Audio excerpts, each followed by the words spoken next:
What's up everyone, my name is Rohak, and today, in less than 10 minutes, we will be exploring the Logistic Regression Algorithm in Python with the scikit-learn library.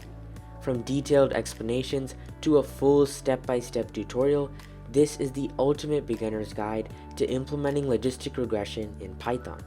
Well, enough of me talking, let's dive right in. Welcome to the programming section of this video, where we'll be putting our Python skills to the test by fully implementing the logistic regression algorithm entirely from scratch. As always, if you want to follow along with the tutorial, the link to the Kaggle dataset we are about to explore can be found down in the description below. Feel free to check it out. With all that aside, let's get started. Now, the first thing we need to do is to import pandas for data frame manipulation, as well as seaborn and matplotlib for data visualization purposes. Next, let's read in our advertising data with the pd.readCSV function and call the head method to view the first 5 rows of our dataset. So here, if we click run, we yield the following data frame. And right from the get-go, we can see how several independent variables such as age and daily internet usage can be all used to predict the dependent variable, which represents whether or not an individual clicked on an ad. Additionally, when I print out all the unique values in the clicked on ad column, notice how the dependent variable only has 2 binary values, 0 if the ad wasn't clicked and 1 if the ad was clicked. However, if we examine our dataset in greater detail, we see that a lot of the string-based nominal attributes such as ad topic line and timestamp aren't really helpful in the numeric prediction that machine learning is centered around. To resolve this, we can simply drop all of these columns by calling the drop method on our data frame. So inside, we pass in the names of all of the columns we want to drop, specify the axis equal to 1 so that pandas knows we want to drop a column in particular, and set inPlace equal to true, which ensures that the contents of our data frame actually change after the method call. Perfect! After printing out our newly modified data frame, you guys can see that all of our non-numeric variables have been filtered out successfully. The next thing we want to do is model the correlation between all of our variables. So to do this, we can create a correlation object for our data frame, which represents the r-squared values shared between all of the variables in our dataset, and then call the heat map function of seaborn to plot these correlation coefficients in an easy to read table. So specifically in our heat map method call, we can see that we first passed in our correlation object, specified a color map, and set annotations equal to true so that we can actually see which variables correspond to one another. Awesome! After running our code, we get the following heat map. And if we look at the bottom row of our heat map in particular, we can see how each of our independent variables correlate to our dependent variable, which represents whether or not an individual clicked on an ad. So here you can see that some variables, like daily time spent on site and daily internet usage, are strongly negatively correlated with our dependent variable, while others, like mail, are not very strongly correlated. With our data preprocessing and data visualization stages complete, let's begin the process of building our logistic regression model. Well, what are we waiting for? Let's get started. To begin, we first split up our data into x and y subsets, which represent the independent variables and the dependent variable respectively.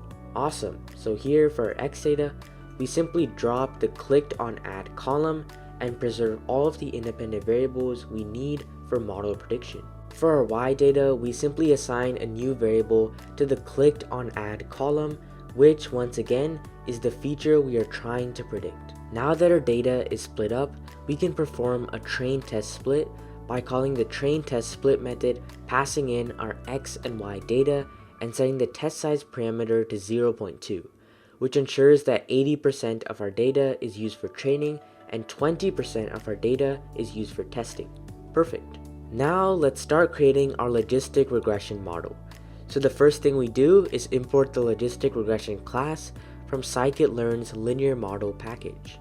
Next, we assign a new variable called classifier to a new logistic regression object with the solver specified as liblinear, which is generally a good choice for smaller datasets. Now we can use the fit method to train our classifier on the X and Y training sets we generated previously. To make predictions, we can simply call the predict function on our classifier and pass in our X test set as a parameter.